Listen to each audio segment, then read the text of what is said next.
या शब्दानं ज्या उपनिषदाचा आरंभ झालेला आहे असं हे दशोपनिषदामधील दुसरं उपनिषद.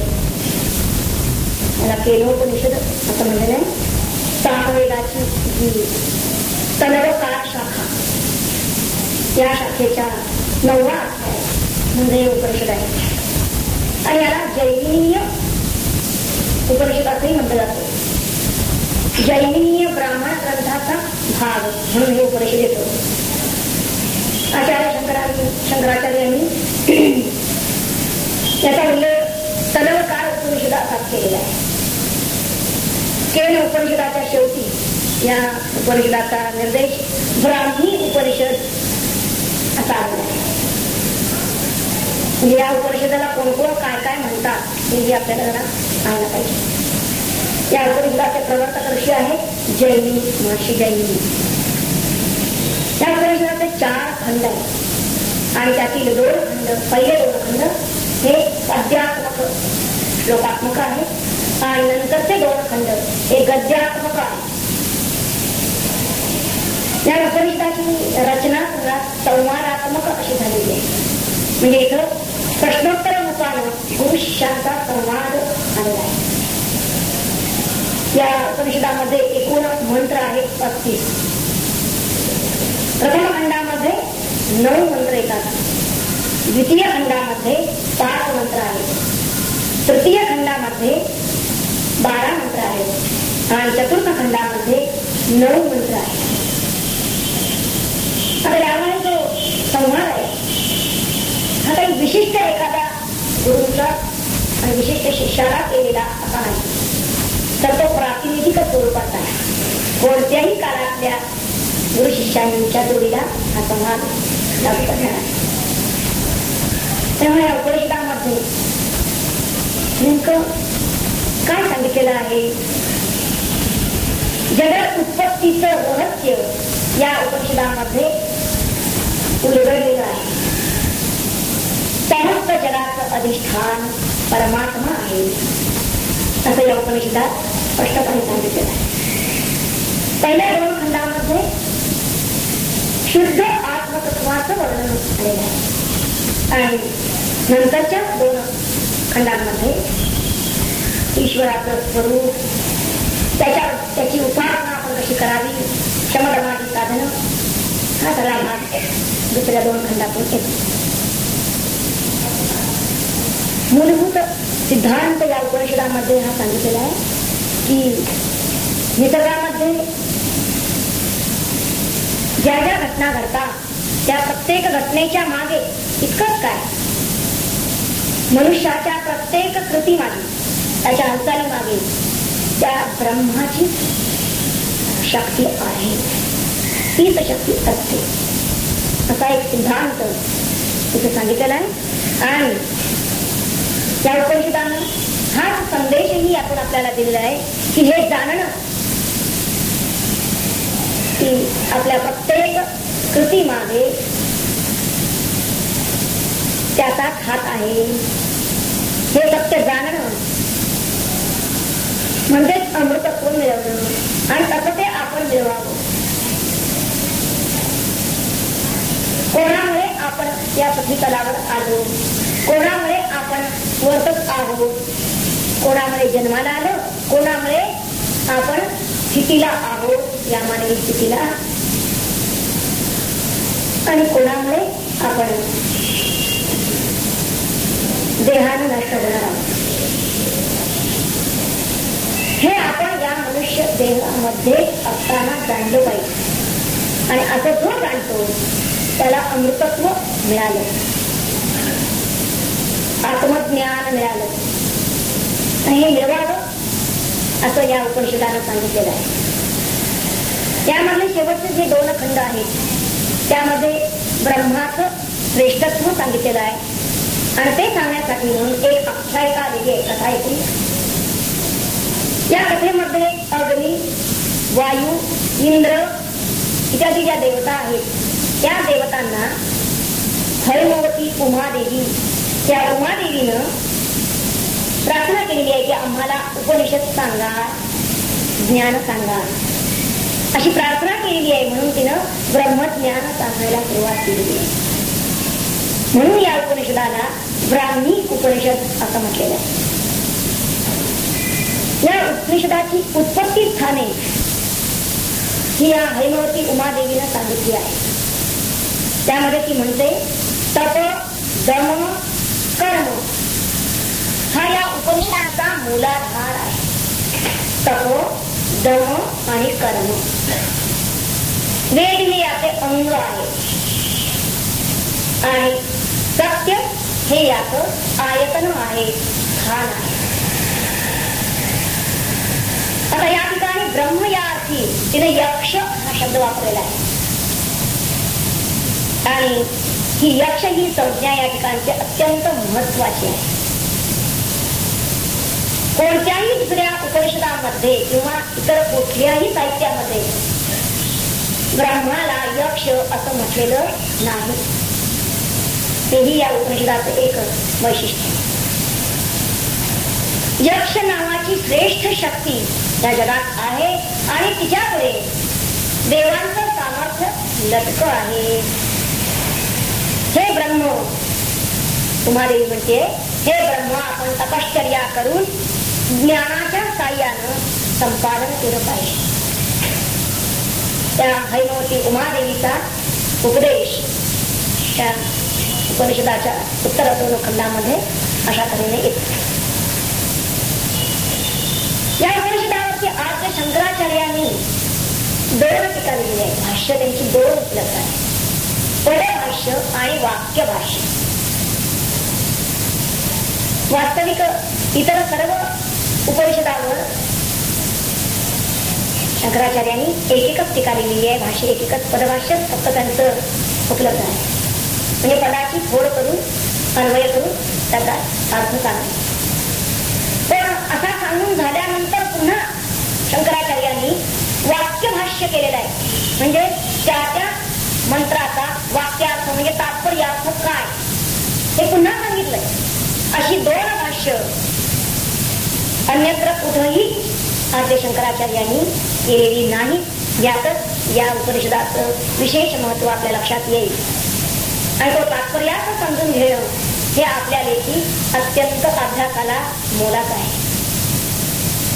हे उपनिषद आपल्याला आत्मज्ञान प्राप्तीचा संदेश तर देतच, पण त्याविना म्हणजे आत्मज्ञानाविना आपलं मनुष्य जीवन उपनिषदकाराने म्हटलेलं आहे मोहतील विनाष्टी. फार मोठी हानी आहे मनुष्य जन्माला येऊन जर आम्ही आत्मज्ञान मिळवलं नाही. 13 उपनिषदामध्ये मोहती विनष्टी हे शब्द आलेले आहेत. तेव्हा हे आपण लक्षात घ्यायला पाहिजे. याहून अन्य हानी दुसरी कुठली इतकी हानी नाही. याच्याहून अधिक हानी आपली नाही. ज्ञानाविना जर आमचं जीवन जात असेल तर ते व्यर्थ आहे. एकंदरीत या उपनिषदामध्ये आपल्याला देह, इंद्रिये, प्राण, मन यांच्या मागे, कारण त्याचा विचार सुरुवातीला येणार आहे, त्यांच्या मागे आत्म्याचं अधिष्ठान आहे, आत्म्याची सत्ता आहे, किंबहुना आत्माच एक सत्य आहे आणि म्हणून त्याचं ज्ञान करून घ्यावं. त्यासाठीच आपण उपासना करावी.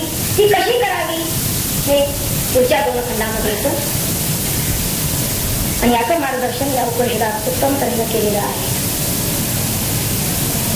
आपलं जीवन साखळी या आत्मबोधातच आहे असं हे उपनिषद आपल्याला सांगत आहे.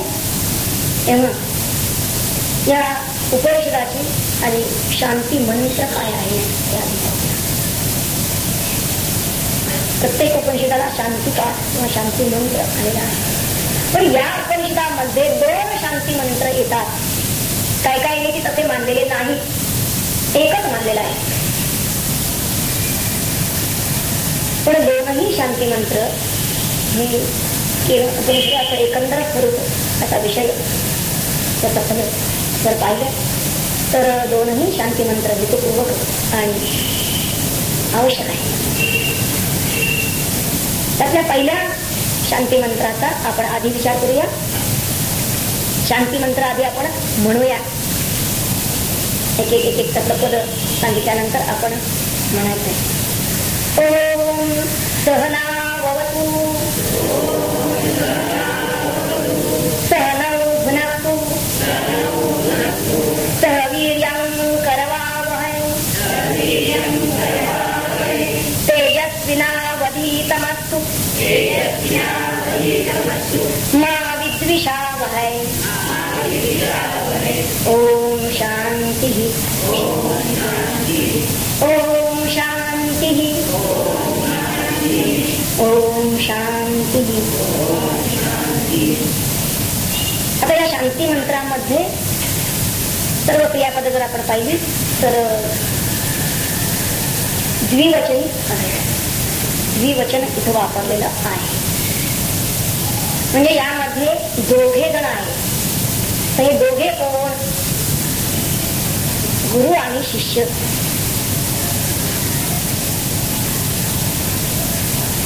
आता गुरु आणि शिष्य असं ज्याने अजून केलेलं नाही म्हणूया, त्यांनी मग हा शांतीपाठ म्हणताना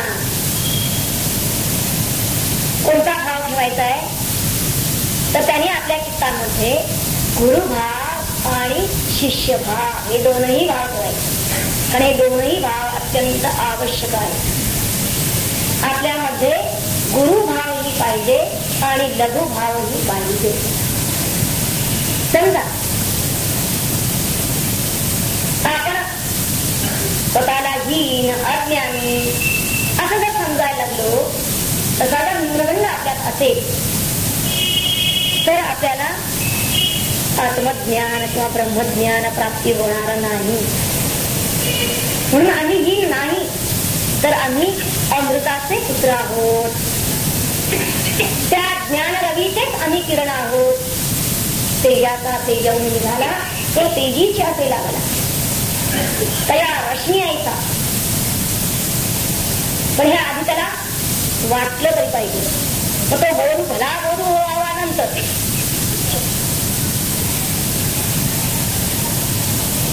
त्या स्वानंद कधीचाच मी एक तरंग आहे असं तरी वाटलं पाहिजे. तर असा गुरुभाव, असा आत्मविश्वास जर त्याच्यामध्ये असेल तर आत्मज्ञान प्राप्ती निश्चितपणे त्याला होईल. तर आपल्या ठिकाणचं आत्मभान त्याला आहे. पण केवळ तेवढाच गुरुभाव आपण चालणार नाही. फक्त जर गुरुभावच असेल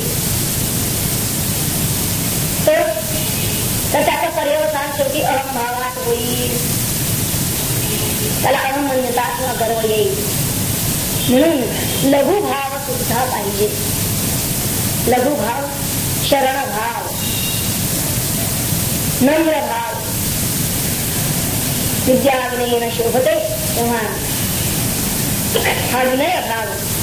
कारण आपली जर मनोभूमी ही जर सखोल असेल, हे खोदकाम त्यानं करायचं आहे. त्या मनामध्ये जर काही अहंकाराचे खडे जर असतील तर ते काढून टाकावे लागतील. तेव्हा गुरूंचा बोध किंवा त्या परमात्म्याच्या कृपेचं जल जर आपल्याला थांबवायचं असेल तरी मनाची सखोलता आवश्यक आहे. गणेश महाराज म्हणलेला आहे, तो ज्ञानाचा पुरठा तेच सेवा दारवंठा, तो स्वाधीन करी तुमचा ओळखोनी. दास्य जेव्हा आपण करायला जातो तेव्हा भाव, त्यावेळी ओळखणे ही सेवा करत असताना आपल्याकडे आपण लघुता घेतलेली आहे, शरणभाव घेतलेला आहे. का? कारण ते ज्ञानाचा पुरठा, त्यांच्याकडून आपल्याला ज्ञान हवं आहे. आपल्याला आत्मज्ञान हवं असेल तर ही लघुता, हा शिष्यभाव आवश्यक आहे. शांतीपाठामधला पहिलं पद काय आहे पहा. सहन अवतु विग्रह करून सांगितला. सहा सह नऊ सह म्हणजे 6 नऊ अवतु. नऊ म्हणजे आम्हा दोघांचं, अवतू म्हणजे रक्षण करो. प्रार्थना केलेली आहे. तो आम्हा दोघांचं रक्षण करो. आता रक्षण कशा कोणत्या बाबतीत करायचंय? भगवान म्हणतात योगक्षेमम वहाम्यहम. योगाचं रक्षण करायचं. क्षेम म्हणजे रक्षण. तेव्हा परमात्म्याबद्दलची आमची जी निष्ठा आहे योग, त्याचं क्षेम म्हणजे रक्षण करायचं आहे. आणि ही निष्ठा उभयपक्षी आहे. जशी गुरुभावात आहे तशीच शिष्यभावातली आहे. तेव्हा या योगाचं रक्षण करायचं आहे. आम्हा दोघांचं म्हणजे आम्हा दोघांमध्ये योगाचं रक्षण करायचं आहे. या परमात्म्याकडे जाणाऱ्या मार्गाचं रक्षण, त्या निष्ठेचं रक्षण करायचं. परमात्मा गुरु आणि शिष्य या दोघांचंही एकाच वेळी रक्षण करतो. एकत्र एकाच रक्षण नाही करायचं, त्याला दोघांचंही करायचं.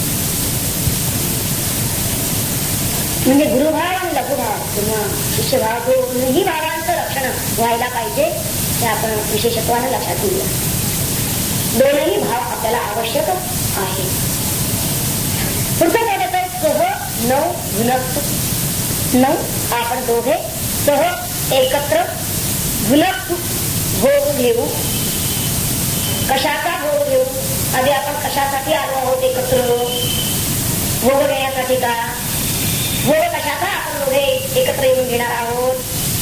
तर परमात्म्याचा भोग घेणार, परमतत्वाचा भोग घेणार आहोत.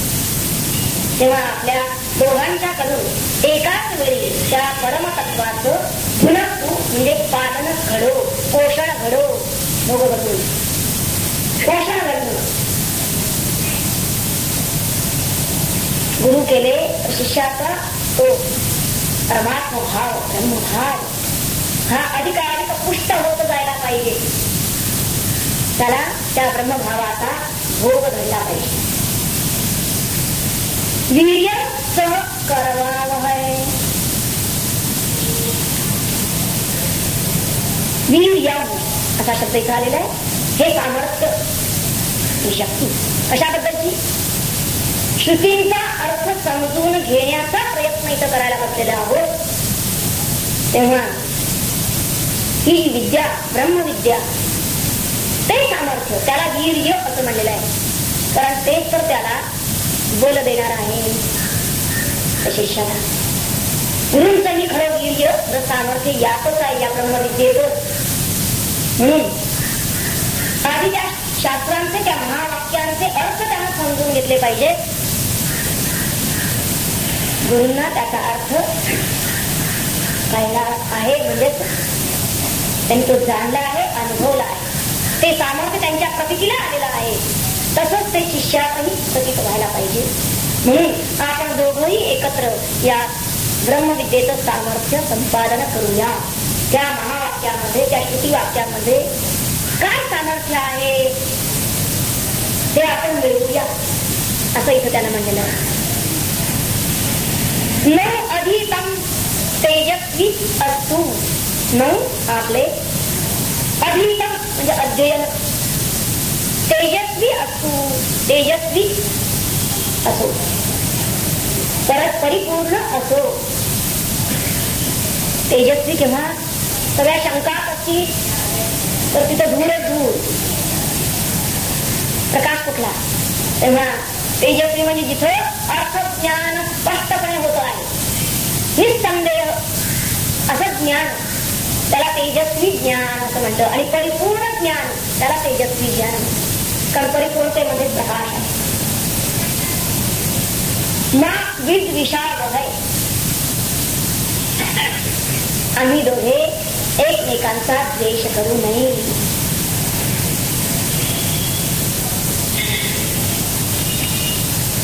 शिष्याकडून पराजयाची अपेक्षा करणारे गुरु, शिष्यादिच्छे पराजय असं होऊन गेले. गुरु आणि शिष्य दोघांच्याही बाबतीत असं वाटेल की गुरूंच्या बाबतीत कसं काय द्वेष येईल. ते तर रागद्वेष युक्त झालेले आहे. पण इथं ते म्हणतात की आमच्यामध्ये, आम्हा दोघांमध्ये एकमेकाबद्दल प्रेम भावच राहा. द्वेष नको. याचा अर्थ काय? राग, अनुराग, प्रेमच राहा. गुरु आणि शिष्य यांच्यामध्ये अखंड हा प्रेम स्रोत सदैव राहा. शेवटी शांती म्हणजे आम्हाला अधिदैविक शांती लाभो, अधिभौतिक शांती लाभो आणि आध्यात्मिक शांती लाभो.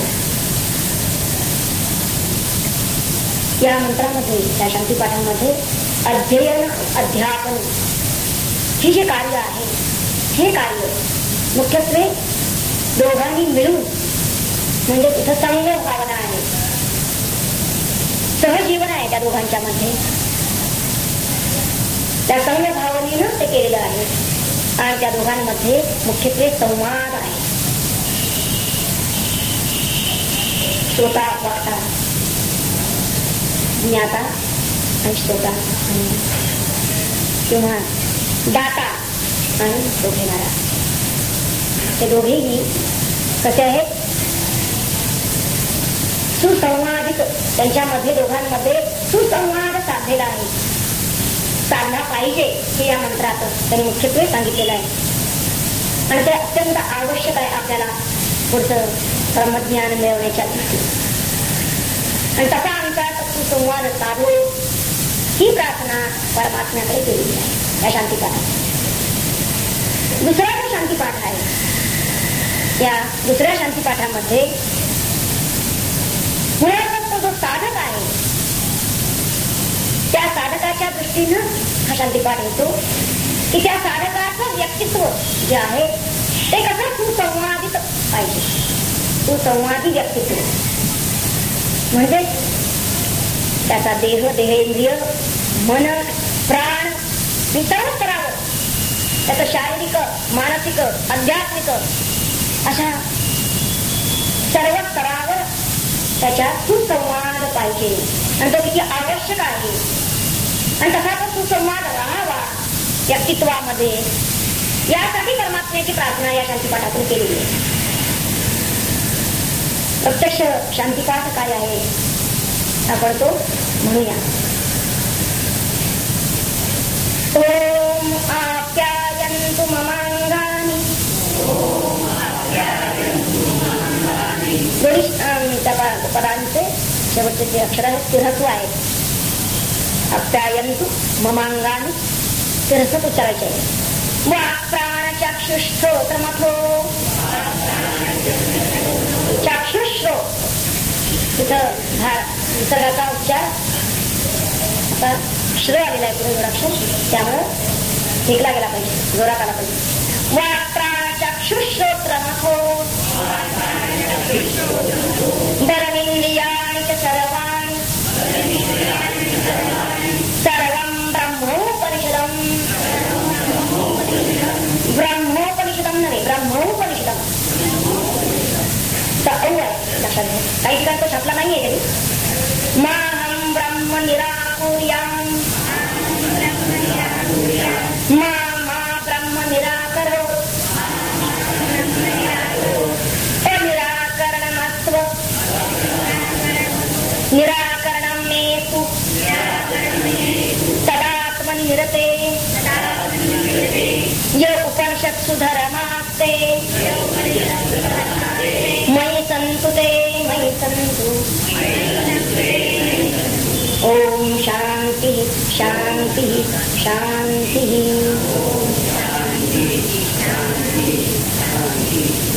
त्याच्या प्रत्येक पदाचा आपण विचार करूया. ओंकारानं सुरुवात झालेली आहे शांतीपाठाची. विग्रह पाहूया पहिल्या ओळीचा. मम अंगानी वाक् प्राण चक्षु श्रोत्रम आप्यायन्तु. मम अंगानी माझे अवयव.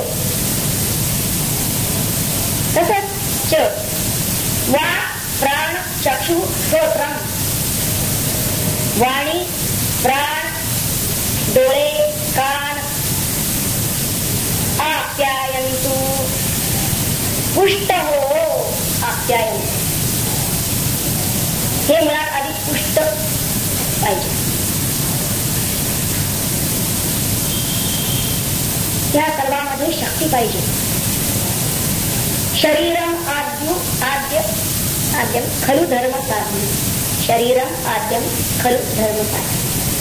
पहिलं साधन आहे धर्म साधन. तेव्हा त्या शरीराची जी अंग आणि मुख्यत्वे ज्यातून आपण ज्ञान ग्रहण करतो ती अंग मुख्यत्वे त्यांनी दिलेली आहे की वाक, प्राण, चक्षु, श्रोत्र. आपण डोळ्याने पाहतो, कानाने ऐकतो, वाणीने बोलतो. काही आपल्याला शंका आहे, विचारायचं गुरुंना, तर आपल्याला वाणी पाहिजे. हे ग्रंथ आता वाचायचे आहेत, चक्षु पाहिजे. गुरुंच्याकडून काहीतरी सांगितलेली वाक्य ऐकायची आहेत, श्रोत्र पाहिजे.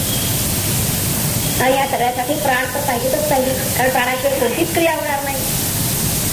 किंबहुना या संपूर्ण सगळ्या साधनेचा आधार प्राण आहे. प्राणावर आधारितच आपण साधना करणार आहोत. ही ब्रह्मविद्या, आत्मविद्या मिळवणार आहोत. म्हणून ती पुष्ट हो ही सर्व ममांगानी च. आणि असं इंद्रियाणी च सर्वाणी इंद्रियाणी च बलम. आणि सर्व इंद्रियांमध्ये बल येऊ. सर्व इंद्रिय सुद्धा बलिष्ठ हो. कोणी कोणी या दोनही त्यांचा एकत्रच अर्थ घेतात. या ब्रह्मविद्येच्या अभ्यासाला ही सगळी मला बल देणारी पुष्टीदायक ठरो.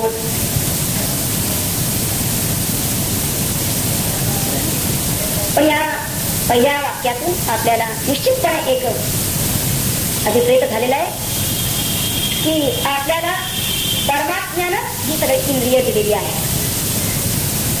ही वाणी, हे चक्षु, श्रोत्र, प्राण. तेव्हा ते व्यवस्थित राखणं, कार्यरत ठेवणं, यासाठी त्या परमात्म्याचीच आपण प्रार्थना करायची. हे आम्हाला या मंत्राच्या सुरुवातीलाच त्यांनी सांगितलेलं आहे. कुणीही असा अभिमान इथं धरू नये या बाबतीत. पुढच्या म्हणलेलं आहे त्यांनी की सर्वं ब्रह्मोपनिषदं. सर्वं ब्रह्म. काय म्हणलं? सर्वं ब्रह्म.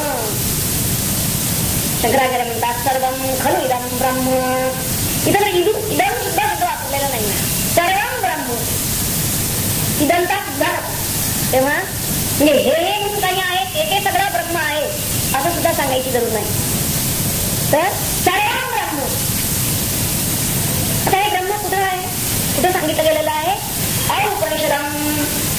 उपनिषदामध्ये प्रतिपादन केलेलं ते ब्रह्म. हे ब्रह्म म्हणजे कुठलं? उपनिषदामध्ये ज्याची महत्ता सांगितली, बृहत्ता सांगितली ते ब्रह्म. ते ब्रह्म सगळं उपनिषदामध्ये प्रतिपादन केलेलं हे सगळं ब्रह्म आहे असं सांगितलं. तेव्हा हे उपनिषदात सांगितलं हो. अहं ब्रह्म मान्राकुर्याम. उपनिषदाने खूप सांगितलं की सगळं सर्वं ब्रह्म, सगळं ब्रह्मच आहे. पण आमचा अहं जिथं जिथं येतो तिथं तिथं आम्ही त्या ब्रह्माचं निराकरण करतो, त्याला बाजूला सरकवतो, त्याचा अवेळ करतो. तेव्हा आम्ही तसा तो करू नये. म्हणून मा असा शब्द आलेला आहे. अहं ब्रह्म मा निराकुर्याम. आम्ही त्या ब्रह्माचा अवेळ करू नये, माझ्याकडून तो अवेळ होऊ नये. ते ब्रह्म मी सगळीकडे म्हणून आपल्या आहे, ओतप्रोत आहे. पण कधी कधी माझ्या ते लक्षात येत नाही. मी ते बाजूला सरकवतो आणि माझा अहम पुढे येतो. तेव्हा तसं होऊ नये अशी प्रार्थना त्या परमात्म्याकडे केलेली आहे. बरं, माझ्याकडून मी त्या परमात्म्याला बाजूला केलेलं नाही. सदैव स्मरणात ठेवलं. सदैव त्या परमात्म्याचं स्मरण ठेवण्याचा प्रयत्न केला. हो, एवढ्यानं बघणार नाही. त्या परमात्म्यानं सुद्धा माझा अवहेल करता कामा नये. मला जर आत्मज्ञान ब्रह्मज्ञान परमात्मा म्हणजे काय हे मला जर कळायला हवं असेल, मी कोण हे जर मला कळायला हवं असेल, तर त्यासाठी हेही आवश्यक आहे की त्यानंही माझा अवहेल करता कामा नये, त्यानंही मला दूर लोटता कामा नये, त्यानंही मला जवळ घ्यायला पाहिजे, आपलं केलं पाहिजे, त्यानंही आपली कृपादृष्टी माझ्यावर ठेवली पाहिजे. म्हणून मा म्हणून दोन नावाला तरी एक मी त्याच्यापासून बाजूला झालो तरी केव्हा ना केव्हा तरी येईल त्याच्याजवळ, ही शक्यता आहे. परंतु परमात्मा त्याचं जर माझ्याकडे लक्ष नसलं तर तसं अजिबात होऊ नये, यासाठी मा ब्रह्म निराकरून अजिबात असं होऊ नये. एक वेळ लहान मुलानं जर आईचा हात धरलेला असेल तरी सुद्धा गर्दीमध्ये ते मूल चुकण्याची शक्यता असते. हो, आईनंच जर त्या लेकरा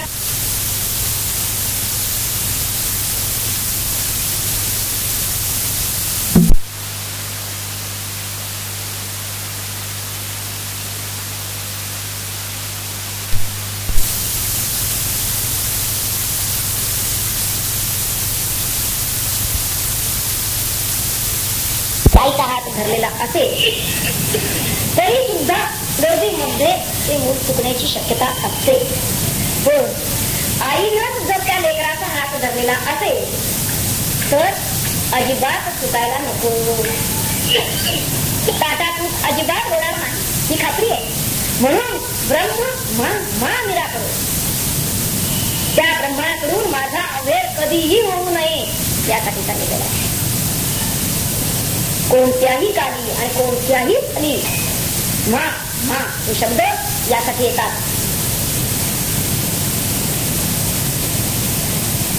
इकडं काय की हा निराकरणाचा जो भाव आहे, दूर होण्याचा द्वैताचा जो भाव असतो, तुझा भाव, हा जो निराकरणाचा भाव आहे, या भावाचाच अभाव व्हावा. निराकरणम असतो म्हणजे हे जे अवहेल करणं आहे, हे दूर लोटणं आहे, बाजूला सरकवणं आहे, त्याचाच अभाव व्हावा. म्हणजे असं कधीच होऊ नये. आम्हा दोघांमध्ये सदैव सख्य निराकरणम ने असतो, माझ्यात तर नेहमीच याचा अभाव असावा. त्या निराकरणा भावाचा म्हणजेच अवहेलाचा माझ्यात तर नेहमीच अभाव असावा. कधीही मी त्या परमात्म्याचा अवहेल कोणत्याही काली कोणत्याही स्थळी करू नये. माझ्या बाबतीत तर हे कटाक्षानं त्याचा अभाव होणं म्हणजे अजिबात नसणं. माझ्यात तर हा दुरावा त्याच्याबद्दल अजिबात असू नये. यहाँ तर आत्मनी निरते, जे आत्म्याला आनंद देतात, आत्मनी निरते, जे आत्म्याला आनंद देतात ते काय? उपनिषद सुधर्मा, उपनिषदामध्ये सांगितलेले धर्म. आपला धर्म काय? आपण नेमकं काय आचरलं पाहिजे? स्वधर्म म्हणजे स्वकर्म हे उपनिषदाने सांगितलेलं आहे. तर तो माझा धर्म किंवा ते माझे धर्म, धर्माहा अनेक वचन आलेलं आहे. मयी संतू, माझ्यामध्ये ते धर्म वास करो, माझ्यात ते राहो. ते मयी संतू, ते माझ्यात राहो. पुन्हा विरक्ती इथं केलेली आहे, कारण ते धर्म फार महत्वाचे आहे. त्याच्याबद्दल आदर आहे. आदरात विरक्ती, आदित्यात विरक्ती. आणि पुन्हा मनावर ठसवण्यासाठी हे विसरायचं नाही की हे धर्म कधीही सोडायचे नाही, ते कायम त्याचं अधिष्ठान धर्माचं हवं हे सांगण्यासाठी ही विरक्ती आली आहे की ते धर्म माझ्या ठिकाणी असो तर. आणि त्या धर्माबद्दल आपुलकी आहे त्या साधकाला. जिथं अगत्य आहे तिथं विरक्ती येते. त्याला स्वतःला अगत्य वाटतं जातं. हे धर्म हवे तर उपनिषदांनी सांगितलेले आणि ते माझ्या सदैव वास करू, मी त्या धर्मांचं पालन करू, अशी भगवंताला प्रार्थना केलेली आहे. चुकून जर त्या धर्मातून निश्चित झालो तरी सुद्धा हे भगवंता तू ते धर्म माझ्यात स्थापन कर. जो धर्म माझ्यात सदैव माझ्या जीवनात उतरो, आचरणात उतरो. सतत त्या धर्माचं माझ्याकडून पालन हो, असं या शांतीपाठामध्ये त्यांनी म्हटलेलं आहे. आता या शांतीपाठाला अनुसरून वरदानंद भरतने फार सुंदर टीका दिलेली आहे. ही टीका जर आपण पाहिजे, कारण ही प्रार्थना आपणही अगदी आतून बोलाव्यानं, जिव्हाळ्यानं परमात्म्याला करायची. ही या केन उपनिषदाच्या सुरुवातीलाच जराची आपण प्रार्थना केली तर कदाचित हे उपनिषद आपल्याला आपलं गंतव्य गाठून देईल. तेव्हा किती सुंदर प्रार्थना त्यांनी केलेली आहे इथं, ती जरा पहा.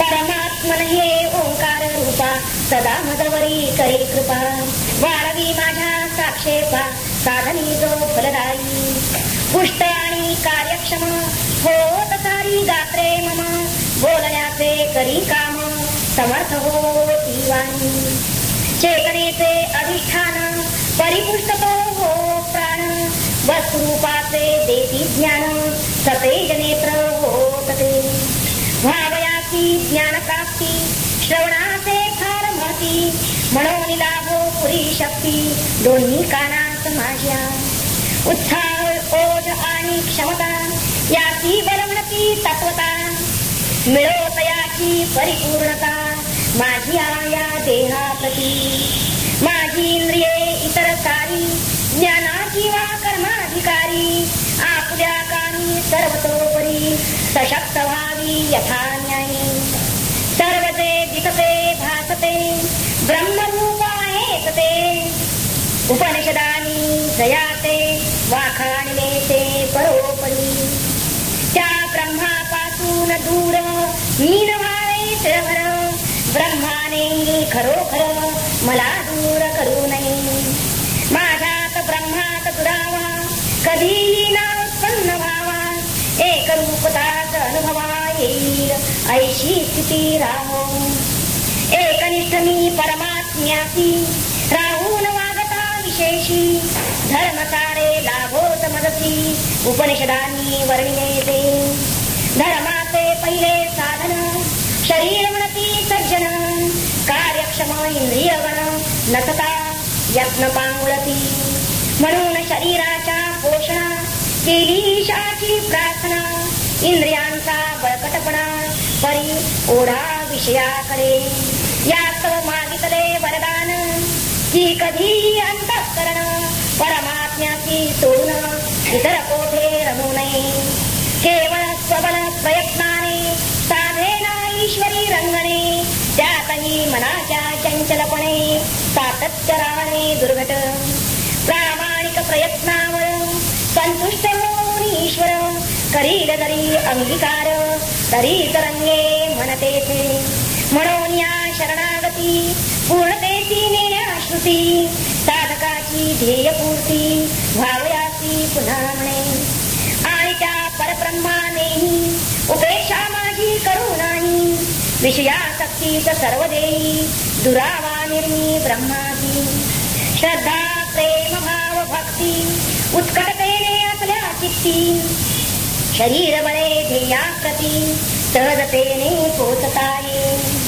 उपनिषदांनी हेच धर्म, सर्वत्र कथिले उत्तम, ज्या योगाने विनाश्रम, कृतार्थताये जीवनाची.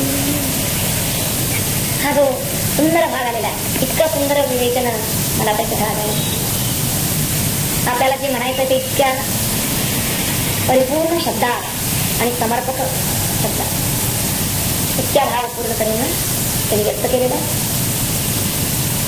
याच भावावस्थेच्या ठिकाणी आज आपण थांबूया, कारण आता पुढचा मंत्र आपला येणार आहे. पहिला मंत्र ओम केने शितम. केन या शब्दानं सुरुवात होणारा, ईशितम प्रेषितम मनः, सुरुवात मनापासून झालेली आहे. तेव्हा कुठून सुरुवात करायची आणि ते साधनही परमात्म्यानं आपल्याला कसं दिलेलं आहे, हे त्याचा प्रेरकही तोच कसा आहे, त्याचा ईशितम ईशिता नियंत्रित्व करणाराही तोच कसा आहे, हे पहिल्या मंत्रामध्ये आपल्याला शिकायचं आहे. पहिला मंत्र अतिशय महत्वाचा आहे, कारण आपल्याला म्हणजे साधकांना प्रश्न पडतो. प्रश्न कोणता पडतो? हे सगळं जे अखिल जगत आहे, एक तर आधी माझा निर्माता कोण आणि या जगताचा निर्माता कोण? हे जगत कुणी निर्माण केलं? मला कुणी निर्माण केलं? ते कुणी जरी म्हणलं देव, तर देवानं निर्माण केलं. तर देव कोण आणि मग आपण कोण, म्हणजे मी कोण? त्याचा आणि माझा काय संबंध आहे हे उलगडायला पाहिजे. आणि असा विचार तो करणारा आहे असं ज्याला वाटतं त्याला तो मनुष्य म्हणतात. म्हणून ते किती मानवा असा मननशील तो आहे, असा विचार करणारा विचारक आहे तो पुरुष. नाहीतर मग पशुच म्हणावं लागेल.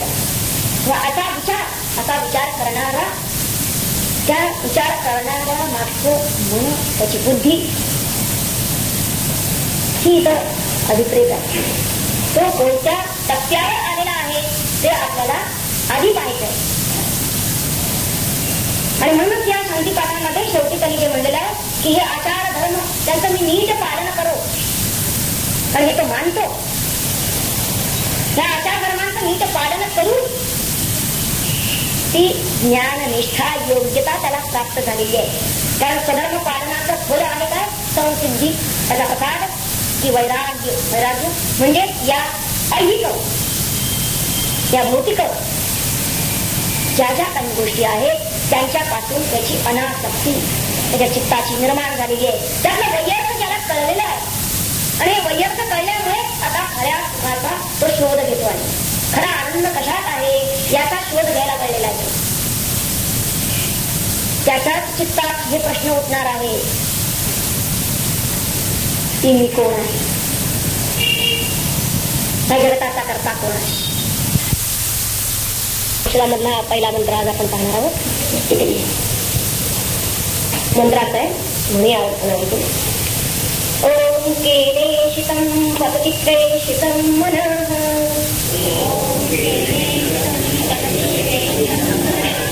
केन प्राण प्रथम प्रैतियुक्तः, केनेशितां वाचमिमां वदन्ति, चक्षुश्रोत्रं गौदेवो युनक्ति.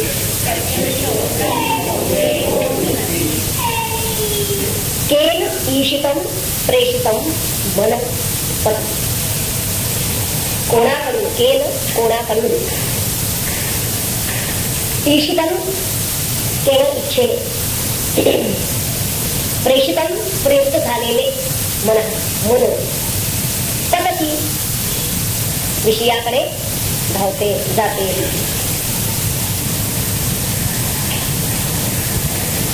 प्रश्न पहिला विचारलेला आहे की कोणाच्या इच्छेने आणि प्रेरणेने ते मन विषयाकडे धावते, बाहेर जाते, पतकीनं बहिर्मुख होते. बहिर्मुख होणं हे त्या मनाचं पतन मानायचं. जसं इथे मन आहे अंतर्यामी, ते बाहेर जाते याचा अर्थ ते पतत पतती पडतो. कुठं पडतं? विषयाच्या ठिकाणी. प्रश्न दुसरा आहे केन युक्तः प्रथमः प्राणः प्रैति. केन कोणाकडून? युक्तः प्रेरित झालेला. प्रथमः प्राणः पहिला प्राण. प्राण्यांची प्रवृत्ती इतर सर्व जी करण म्हणजे इंद्रिय आहेत त्या इंद्रियांच्या आधी प्राणाची प्रवृत्ती होत असते, म्हणून त्याला पहिला प्राण प्रथमः असं म्हणते. इथं अमुक प्राण श्रेष्ठ म्हणजे प्राण तसे मुख्य प्राण 7 आहे. प्राण अपान ज्ञानोदान समान, पण त्यातला मुख्य प्राण असं सांगायचं नाही. प्रथम हा प्राण म्हणजे यातला श्रेष्ठ वगैरे असं सांगायचं नाही. तर इतर जी सर्व इंद्रिय आहेत, करणपदी इंद्रिय, त्या इंद्रियांच्या पेक्षा त्या प्राणाची प्रवृत्ती आधी होत असते. प्राणामुळे क्रिया होतात, यासाठी त्याला प्रथम असं म्हणतात. प्राण असेल तरच क्रिया होणार. मग हा प्राण प्रैती केलं पाहिजे. कोणाकडून प्रेरला जातो, व्यापार करतो, क्रिया करतो, तो प्रेरित प्राण उठतो, तो कोणामुळे, कोण त्याचा चालक आहे. आणि केन ईशिता इमान वाचम वदंती, कोणाकडून ईशिता इच्छेनं प्रेरित झालेली ही इमान वाचम, ही वाणी वदंती म्हणजे लोक बोलतात, ही वाणी म्हणजे वैखरी, ही वाणी म्हणलं गेले इमान वाणी. वैखरीनं जे मनुष्य बोलतो आहे शब्दामध्ये, हा शब्दांचा व्यापार कोणामुळे हा प्रेरित झालेला आहे. का उदयो चक्षु श्रोत्रम युनक्ती, कोणता असा प्रकाशमान देव आहे. देव शब्दाचा अर्थ दिवस धातू आहे, त्यामध्ये प्रकाशमान होतात. तसा कोणता प्रकाशमान देव आहे की ज्यामुळे आमचा डोळा कान या इंद्रियांना तो त्यांच्या व्यापारामध्ये नियुक्त करतो. युनक्ती, त्याला त्या ठिकाणी त्यांची निवडणूक केली जाते. डोळ्याला फक्त पाहायचंच काम करणार, डोळा कान ऐकायचंच काम करणार, ही नियुक्ती आहे. त्या इंद्रियांना त्या व्यापारामध्ये नियुक्त केलेला आहे. तो करणारा प्रकाशमान देव कोणता. इथं शिष्यानं गुरूंना प्रश्न जे विचारलेले आहेत, आता या प्रश्न घरात त्यांनी कोणत्या जिज्ञासेने विचारलेले आहे. म्हणजे प्रश्नाचं स्वरूप पाहण्याच्या आधी त्या प्रश्नाच्या मागची त्या शिष्याची भूमिका काय आहे, त्याची मनाची धारणा काय आहे, आणि सद्गुरू आता त्याला जे काही उत्तर देणार आहे, जो काही उपदेश करणार आहे, त्या उपदेशाला तो पात्र आहे का, अधिकारी आहे का. आणि ज्याची त्यांना हा प्रश्न विचारलेला आहे त्याआधी काही ना काही तर त्याचा अधिकार आहे असा प्रश्न विचारला. या प्रश्नाचं नेमकं स्वरूप काय आहे. हा केवळ एक जीवशास्त्रीय प्रश्न आहे की मानसशास्त्रीय आहे की आध्यात्मिक आहे, याचाही विचार आपल्याला करायला पाहिजे. ज्या अर्थी तो उपनिषदात आलेला आहे त्या अर्थी तो नक्की आपण एवढं सांगू शकतो की तो आध्यात्मिक आहे. आता तो आध्यात्मिकच कसा आहे, तो जीवशास्त्रीय किंवा मानसशास्त्रीय कसा नाही, हेही पाहायला पाहिजे. तेव्हा त्या आदिमुळात हा शिष्य जो आहे तो साधना चतुष्टय संपन्न आहे. कारण हा प्रश्न विचारणारा त्याची पात्रता किमान एवढी तरी पाहिजे. साधना चतुष्टय म्हणजे काय आपल्याला येऊन गेलेला आहे अनेकदा. ह्या मूत्रफल भोग विराग म्हणजे वैराग, अलीकडे पाळण्याची नित्यानित्य विवेक म्हणजे शाश्वत काय अशाश्वत काय याचा विचार करणारा मुमुक्षुत्व, आणि तेही तीव्र की त्या परमतत्वाची ज्याला ओढ तीव्र लागलेली आहे. पुन्हा आता त्याला या देहावर यायचं नाही.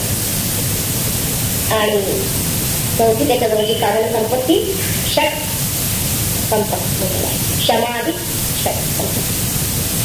हे ज्याच्याकडे आहे असा तो शिष्य आहे. आणि त्यानं विचारलेला हा प्रश्न आहे कारण त्याला माहिती आहे की हा देह जो आहे तो आपला कसा पाहिजे तर पंचभौतिक म्हणजे जीव आहे, अचेतन आहे. मग या अचेतनाचा चेतन प्रेरक कोण आहे असा कसा प्रश्न. कारण तसा तो असल्याशिवाय देह काही स्वतंत्रपणे कोणतंही कार्य करू शकत नाही, प्रवृत्त होऊ शकत नाही. मग कोणतरी त्याचा प्रेरक जो आहे त्या प्रेरकाचं नेमकं स्वरूप काय आहे ते मला कळलं पाहिजे. आता मी पाहतो, मी ऐकतो असं जर जरी त्याला म्हणलं तर या मी मध्ये मी हे तो त्या इंद्रियाला म्हणतोय का, डोळा या इंद्रियाला किंवा कान या इंद्रियाला. आता तो त्याला विचार केलेला आहे म्हणजे डोळा पाहतो असं तो म्हणतोय का, पण डोळा मिटल्यानंतर सुद्धा येतो का. म्हणजे याचा अर्थ जो पाहणारा आहे, पाहतो म्हणणारा जो आहे तो नुसता डोळा नाही तर डोळ्यातून आणखीन त्याचा प्रेरक कोणतरी आहे. त्या प्रेरकाचं स्वरूप काय आहे, कारण ते जाणवतं आहे त्याला हे या प्रश्नाचं महत्वाचं आहे. आणि हा आत्मप्रत्यय सर्वांना येत. इथला जो साधक आहे तो विचार करणारा. प्रश्न त्याच लोकांना उठतात जे थोडा विचार करतात. काही विचार ते करत नाही. जसं जीवन चाललेलं प्रवाह पतित म्हणतात. जसं जीवन आलेलं आहे तसं ते जगत आहे. इतकं काय अशा पद्धतीने त्या परमात्म्याचा विचारच करणारे हा देव कुणी दिला, कशासाठी दिला. अशा लोकांसाठी जे उपनिषद हा प्रश्न नाही. अशा लोकांना प्रश्नच उठणार नाही की आपला प्रेरक कोण, आपला कर्ता कोण, आपला करविता कोण. तर हा प्रश्न त्यालाच उठलेला आहे की ज्यानं विचार केलेला आहे. नुसताच विचार तो करत नाही तर त्याला हे आत्मभान प्रतीत झालेलं आहे. त्याला कळलेलं आहे अरे मी पाहतो आता त्याला मी म्हणतो त्यावेळेला मी निश्चितपणे मी म्हणजे डोळा एवढ्या दृष्टिकोनातून मी म्हणत नाहीये. पाण्याचं काम जरी डोळ्याला केलेलं असलं तरी सुद्धा याचा द्रष्टा कोणतरी वेगळा, त्या डोळ्याला दृष्टी देणारा, दाखवणारा, त्याचा प्रकाशक कुणीतरी वेगळा आहे. आणि तो देव कोण आहे, तो प्रकाशमान कोण आहे तो मला कळला पाहिजे. तो जर वेगळा असेल तर म्हणून मी कशाला म्हणतो मध्ये, मी पाहतो असं कशाला म्हणतो. तो वेगळा आणि पाहणारा मी वेगळा असं जर असेल तर मग मी पाहतो असे शब्द मी कशासाठी उपयोगले आहेत, वापरले आहेत. ज्या अर्थी मी तसे वापरतो त्या अर्थी त्याचा आणि माझा काहीतरी नक्की संबंध आहे. म्हणजे इथं तो कोण म्हणजे माझा प्रेरक कोण असं म्हणण्यापेक्षा मी कोण असं मला विचारावं लागेल. हा मी पाहतो म्हणणारा मी कोण, हा मी कोण जर मला उलगडला, माझं स्वरूप जर मला कळलं तर या सगळ्या प्रश्नांची उत्तरं आपोआप मिळायला लागतील. या उपनिषदाच्या पहिल्याच मंत्रामध्ये जे प्रश्न आलेले आहेत यांची उत्तर. तेव्हा कोणीतरी आपला चेतन प्रेरक आहे, सत की जो कायम आहे, असं आपलं अबाधित अस्तित्व की जे त्याला सतत जाणवत आहे, त्याचं खरं स्वरूप काय हे ज्याला जाणून घ्यायचं आहे त्या जिज्ञासून विचारलेला हा प्रश्न आहे. हे पहिलं आपल्या लक्षात आहे. आता केनेशितम पतती प्रेषितम मनः असा जो पहिला प्रश्न विचारला त्याच जरा आपण प्रत्येक पदाची फोड करून बघूया. केन याचा अर्थ करता, या अर्थी केन शब्द आलेला आहे. ईशितम म्हणजे इष्टम अभिप्रेतम. शांकर भाष्याला धरून आपण थोडा विचार करणार आहोत. आधी इष्टम अभिप्रेतम सत, त्याला इष्ट त्यानं इच्छा केलेला आहे, त्याला इष्ट आहे ते म्हणून. आणि असा मनः पतती गच्छती, पतती म्हणजे गच्छती असा अर्थ आहे तिथे. आणि कुठे गच्छती, स्वविषयम गच्छती, स्वविषयम प्रति गच्छती. तेव्हा या पहिल्या प्रश्नाच्या बाबतीमध्ये या प्रश्नाची फोड आपण केली, पण संकल्प विकल्प करणारं जे मन आपल्या शरीरात आहे ते विषयाकडे का प्रवृत्त होते असा खराचा प्रश्न आहे. ते कोणत्या चेतनाच्या इच्छेने स्वविषयाचे ग्रहण करते. कारण इष्ट या धातू म्हणतात, त्या धातूचे 3 अर्थ होतात. आविक्ष्ण, गती आणि इच्छा. पण आविक्ष्ण आणि गती हे 2 अर्थ इथं लागू पडत नाही, तर इच्छा हा अर्थ इथं लागू पडतो. आणि इच्छा या अर्थी ईश धातूचं ईशितम हे रूप झालेलं आहे. ईशितम हा प्रयोग मात्र छंदच आहे, छंद म्हणला आहे. तेव्हा ईशितम आणि प्रेषितम अशी 2ही विशेषणं इथं लावलेली आहेत. त्यांचा जरा विचार करावा लागेल. कारण केन हा जो कर्ता आहे त्या कर्त्याला ही 2 विशेषणं लावण्याचं कारण काय. प्रेषितम एवढंच जर म्हणलं असतं, प्रेरणा केलेला, प्रेरित केलेला करणारा. परंतु नुसतं तेवढंच एक विशेषण त्यांनी लावलेलं नाही. प्रेषित याचा अर्थ आज्ञा करणारा, कोणीतरी प्रयोजन करता आहे. नाही तो स्वतः करत नाही, तो याच्याकडून करवून घेतो अशा अर्थानं आहे. म्हणजेच या ठिकाणी केन प्रेषयितुं विशेषेण, शंकराचार्य म्हणतात केन प्रेषयितुं विशेषेण. आणि दुसरं कीदृशं वा प्रेषणं, कशा प्रकारचं हे प्रेषण आहे, त्याचं प्रेरणा आहे, अशी दोन तऱ्हेची इच्छा या ठिकाणी निर्माण होते या प्रश्नाच्या संदर्भात.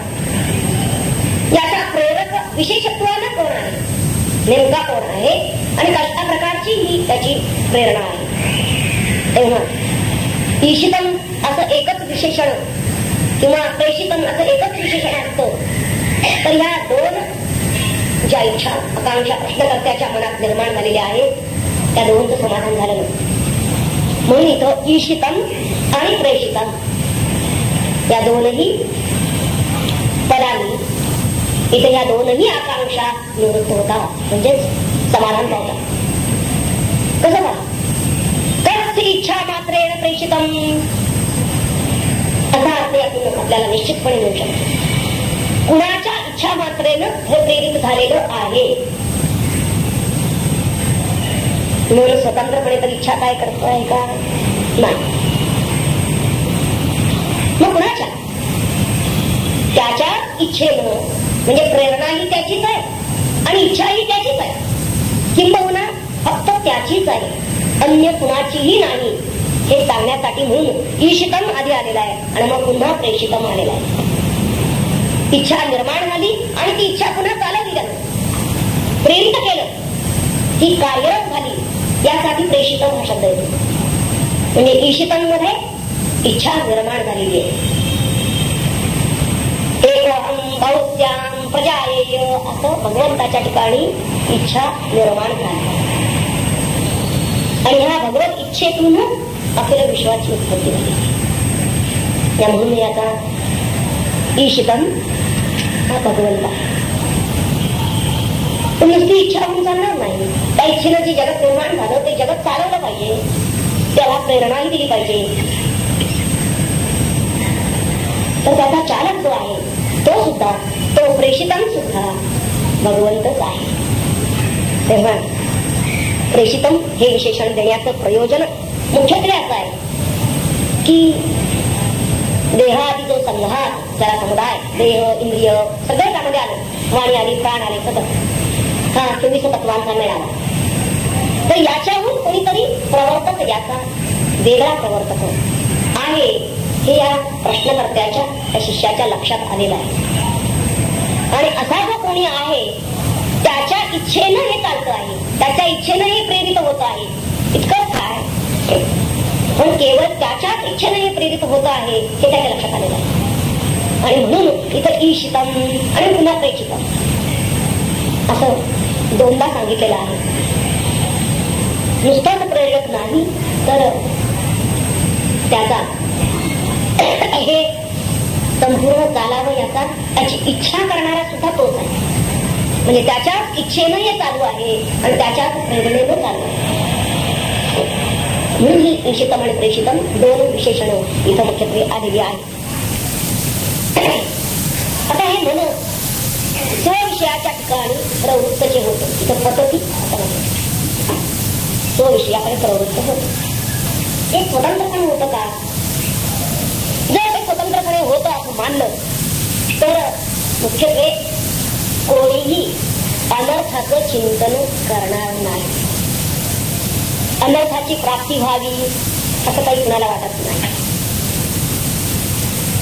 द्यूत खेळणं हे अनर्थकारक आहे, आपल्याला ते दुःखावह होणार आहे माहीत असून सुद्धा, म्हणजे हे जाणून सुद्धा मनुष्य ते करण्याला प्रवृत्त होत. द्यूत खेळायला मन प्रवृत्त होत. कारण काय? जर ते स्वतंत्रपणे विचार करत असतं मन, तर हे अनर्थावह ऐकल्यावर अनर्थ गोष्टीकडे वळलं, आपलाच नाश त्यानं करून घेतला नसता. पण दुःखावह अशा गोष्टीकडे सुद्धा हे मन प्रवृत्त होत, म्हणजे ते मन स्वतंत्रपणे प्रवृत्त होत नाही, तर त्याचा कुणीतरी बलिष्ठ प्रेरक आहे, त्याला निश्चितपणे प्रवृत्त करणारा कुणीतरी आहे. तर तो कोण आहे, त्याचं स्वरूप काय आहे हे कळलं पाहिजे. म्हणून या पहिल्या प्रश्नामध्ये या मनाचा प्रेरकाची दखल घेतलेली आहे. कारण आपलं सगळं आयुष्य पहिला प्रश्न मनाच्या बाबतीतच का? कारण मनच वास्तविक आपल्याबद्दल मोक्षाला कारण आहे. किंबहुना या मनामुळे आपल्याला जीवदशेला यावं लागलेलं आहे. म्हणजे मनाचा हा प्राण केवळ मन याचं स्वरूप जर लक्षात आलं, त्या मनाचं पटकी हे जर थांबलं, तर सगळा संसार आटोक्यात येईल. आटोपला तिथे म्हणून समजा. म्हणून तिथं आधी पहिला प्रश्न जो आहे तो मनाच्या संदर्भात आहे. आणि लगेच दुसरा आहे, केन प्राण प्रथमा प्रयत्नयुक्त. तर बाकीची सगळ्या क्रिया अखिल होण्याच्या आधी प्राण प्रयत्न मुख्यत्वे प्राण प्रवृत्त होता. मग त्यांना प्रवृत्त करणारा त्यांचा प्रेरक कोण आहे? अन्वया पहिला प्रश्न असा आहे, प्रथमः प्राणः केन युक्तः प्रयती. तसं पाहिलं तर सर्व इंद्रिय प्रवृत्तींचा प्रवर्तक खरं तर प्राणच आहे. प्राण नसतील तर इंद्रिय असून सुद्धा काहीही क्रिया करू शकत नाही, म्हणून त्याला प्रथमः असं म्हणलं जातं. परंतु तो प्राण सुद्धा कोणत्या कर्त्याच्या प्रेरणेने प्रेरित झालेला आहे असा इथं प्रश्न विचारलेला आहे. आणि पुढे तसंच जी शब्दरूप वाणी, ही वाणी सुद्धा आपला व्यवहार जे करते आहे ते कोणत्या त्या चेतनाच्या इच्छा मात्रे घेऊन करते आहे असा प्रश्न होता. वाणीचा व्यवहारही